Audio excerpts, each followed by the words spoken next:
The Toxic Archer is a variant of a ranged character that uses additional acidic damage to create fumes around the enemy to not only do great damage from afar, but also do damage in an AoE on their turn. One thing I didn't showcase that I do want to showcase now, I'm going to put my weapon on the floor. There's a weapon you buy from Moonglow inside Moonrise Towers, the Drake Throat Glaive. I'm equipping this, and I'm going to give my weapon an additional lightning damage buff here. So let me pick that up. Now you can see when I have this equipped, it will do has the extra +1 weapon enchant, but now we'll do an additional 1d4 damage until my next long rest, which is really nice. And then I can just put my club and my shield back on and be set and good to go. Alright, I'm going to go ahead and start combat. I'm just going to give myself my little buff in case I did need the extra movement. I'm going to go stealth. Enter turn-based mode, that way I can definitely make sure I get the jump on these guys. And what's cool is as your good old friend Karlach, because she is a Zerial Tiefling, you do have a cool spell, the Branding Smite, which can be used for ranged attacks as well, which I'm going to do. And look at all that extra damage I'm going to be doing for this. It's a lot of extra damage. So I'm going to use that on this character back here. You can see she's outside my normal target range, so let me go ahead and move up slightly. You take a look at my passives. I have this on, so I'm going to go ahead and use my precision attacks just to make sure I do get this hit on this character. Now I'm going to use my Branding Smite and Attacker. You can see I'm attacking, I have advantage, all that fun stuff. This character is probably going to die.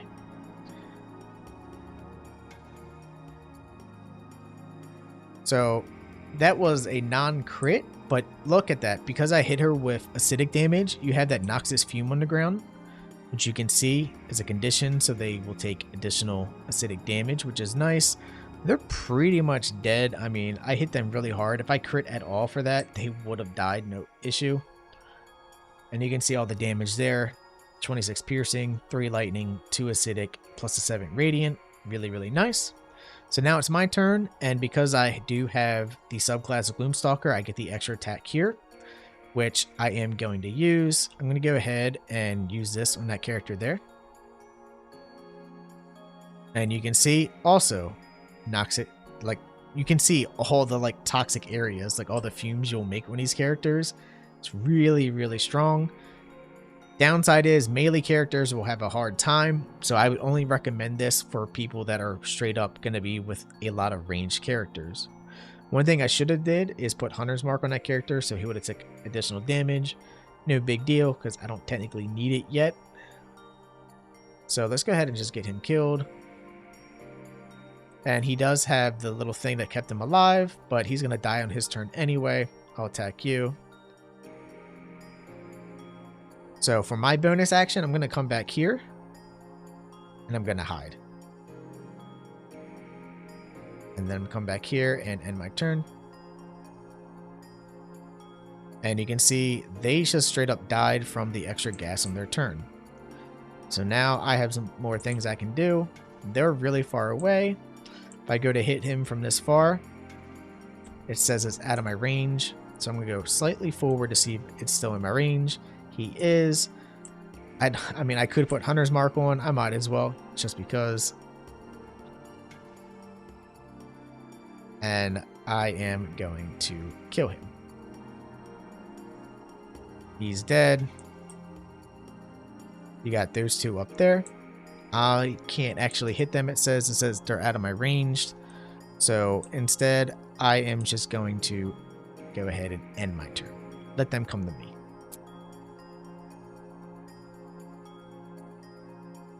All right, so my turn. Let's go ahead and put Hunter's Mark on this guy. I'm going to shoot him. So what if I wanted to knock him back? I could, but I want to make sure I get toxic fumes on someone first. So I'm going to attack this guy in the back. Got my toxic fumes, and now I'm going to knock this guy back. Take a look at my dice. You have the disarming, you have the push attack or push attack ranged, knock him back. I mean, he died anyway, but if I did need to knock them back, I could knock them back and put the fumes kind of like wherever I wanted. Alright, so talking stats, we are going to not use the Hag's Hair. If you have the Hag's Hair, you can easily get your dexterity max sooner and then have an extra feat. So I'm actually starting out as a fighter for this because I do like using fighters for ranged characters. They're really, really fun and have some really nice things they can do. Fighting style, archery, +2 to your ranged attacks. Just increases your hit chance, which is nice. Abilities, this is what I'm going with. Feel free to move this around. I don't have this character at all going to be charisma based because they're not going to be my character I talk to NPCs with and things like that. I like having extra stuff in perception. Feel free to pick what you want here. And we will be multi-classing later on. However, when we do that, it's going to be up to you.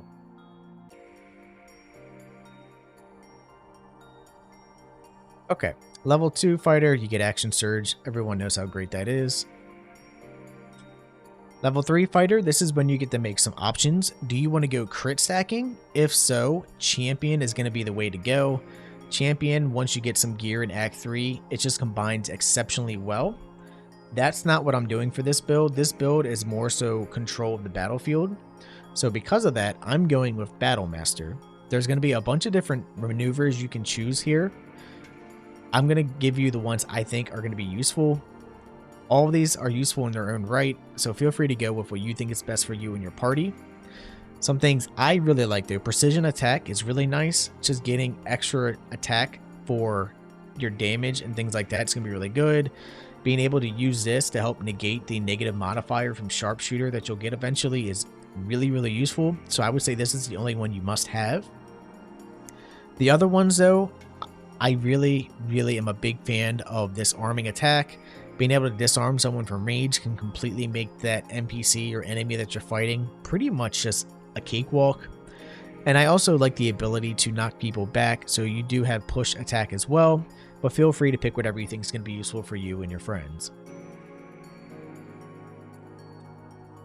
Level 4, the feat we are choosing, you could go ability improvement if you have the Hag's Hair. This would be maxed out. I don't have the Hag's Hair in this character and I don't plan to use it, so instead I'm choosing Athlete. This will give you +1 to your dexterity or strength. We're going dex here obviously, and it increases your jump distance by 50%.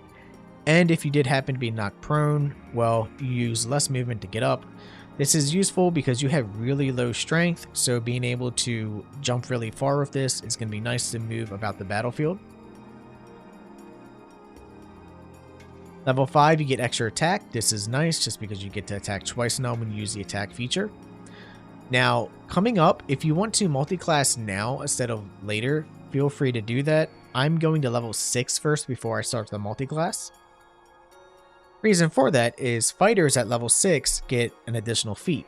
And because of that, you can now choose ability improvement to get this to maxed out. Or you could choose something else like sharpshooter, which eventually you will get anyway. But this gives you two things. A, no matter what, your ranged attacks no longer receive penalties from shooting creatures that are at high ground. And you can toggle this on or off. If it's toggled on, you have a -5 to your attack roll, but if you hit, you do additional 10 damage. And this is why I'd like taking precision attack that we mentioned earlier. Alright, fighter level 7. We are actually going to start multi-classing now. You could go just straight down the fighter and it's really, really useful, especially at level 11 since you get 3 attacks. However, I am not. I am actually going to be going my ranger now. You could go rogue instead if you want sneak attack damage and things like that. I'm not. I'm going here for the ranger. I like choosing bounty hunter. And I like having urban tracker. I use this character to pickpocket a lot and things like that, so having the extra sleight of hand will be useful. Feel free to pick whatever you want though. Your abilities here, mess around with what you want. I'm leaving it as stealth because you do have some bonuses from being obscured, which is why I'm going with that. Ranger level 2, you get some spells. Longstrider is a ritual spell. You can give you and all your allies free 10 feet of movement. Really, really powerful. Hunter's Mark or Ensnaring Strike. Whichever one you want, it's going to be up to you. Fighting style, you already have Archery. Now this is when it's going to be gear dependent. Do you want to have the ability to dual wield? Meaning you can attack with your main hand and your offhand, and your offhand will actually have the additional dex or strength to its ability modifier. Then choose dual wielding. I don't. I'm going defense. This character is purely ranged, so I don't like having up close and personal confrontation, so I'm going AC instead.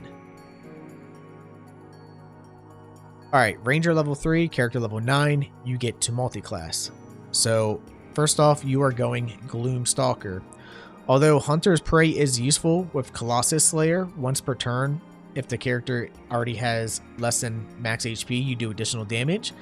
Really useful, however, we don't want to do that. We want Gloomstalker for a couple of reasons here. A, you get the bonus action to hide, you can go invisible once per long rest, you get Disguise Self if you need it, but you also get more initiative and an extra attack at the start of combat and extra movement. And if you can't see in the dark, you now see in the dark. I use this build for Karlach. She doesn't normally have dark vision all that much, but now she can see up to 80 feet. So if you already have dark vision, it increases it even further. And if you don't have dark vision, it gives it to you. And then spell-wise, just choose what you didn't choose before. And now you get another feat here, your character level 10, and this is where I'm going to end the build because this is meant for Acts 1 and 2. If you do want to see how I do this for Act 3, let me know and I will showcase it. So here, we're going to go ability improvement, get this maxed out. So gear-wise, there's a couple things I want to showcase. A, you can see I have 19 strength. That's because I'm using an item called the Club of the Hill Giant Strength. This just increases your strength to 19. You can find this super early in Act 1. You get this at Arcane Tower, destroy the bench, and then pick it up, and here you go. I really like having this because having 19 strength gives me a +4 to my strength modifier. Well, the bow I'm using is the Titan String Bow. You get this after doing the quest chain for the hideout in Act 1. This thing is amazing. This deals additional damage equal to my strength modifier. The strength modifier is +4, so this will get +4 from that, on top of my dex modifier as well. Dex will be 20. I don't actually think I finished leveling this character out. I did not, sorry. So with it being 20 dex, that will get another +5 to hit and damage as well. So you're talking about a lot of damage. I have a shield here, the Sentinel Shield, just to give me more AC and extra initiative. Feel free not to use this. If you would like to dual wield other weapons, like the Knife of the Mountain King would be great in your main hand, and then the club in the offhand. That's up to you and how you want to build it. Boot-wise, pick really, realistically, whatever you want. However, the Nightwalkers are really useful just to get the free Misty Step. Really, really nice. The gloves are going to be Icarus gloves that you get inside Act 2. You have to get these from the back of the Waking Moon. Feel free until you get these though. There's going to be tons of other pieces of gear you can use, but I would say gloves of archery that you can buy from the Goblin in Act 1 are extremely useful until you get those. You just gain proficiency of longbows and shortbows, and your ranged attacks deal additional 2 damage. So feel free to use that until you get the Icarus gloves. The Icarus gloves are really nice though, because they create a poison field when you attack if you do acid damage. By using the Caustic Band, you will always do acid damage with your attack. So every bow attack you do is going to do an acid field on the ground. And because you're attacking from range, you don't have to worry about being inside your own acid field. The other ring I'm using here is the Shadow Cloaked Ring. My weapon attacks deal additional 1d4 damage against creatures that are lightly or heavily obscured. You can replace this with something else if you want. Doesn't really matter, whatever you think is going to be useful for you. Surgeon's Amulet here, you get this from killing the main boss inside the little healing area inside Act 2. So once per long rest, after you crit, you can make that guy be paralyzed for 2 turns. And paralyze is extremely useful because A, within 10 feet is always going to be a crit, so this is great for teammates, but they can't move or take action, so for 2 turns they're basically null and void. Helm is a covert helm. While obscured, the number you need to roll critical is reduced. Cape. This is my default cape for everything. It's just so good. You buy it from Tally. Really, really useful. My chest piece, you buy from Quartermaster Tally as well in Act 2. This just gives me my full dex modifier to AC. Additionally, I don't take any disadvantage on stealth checks, and I get even more initiative. With all my initiative stacking, you will always go first in combat. It's unreal. And you have 24 AC base, so chances are someone's probably going to miss you. If you don't want to use a covert cow, you have other options. Feel free to use any other thing that you want. I like having this though, just because it's useful. You could also use the Circle of Bones if you wanted to summon an undead necromancy guy, but that's going to be up to you. Or the Circlet of Hunting, which you can buy from vendors inside Moonrise Towers. This is nice because this just gives you another 1d4 bonus to attack rolls to creatures marked by Hunter's Mark, True Strike, Fairy Fire, and Guiding Bolt. And well, guess what? You have Hunter's Mark, so also very useful and will pretty much negate the Sharpshooter thing completely.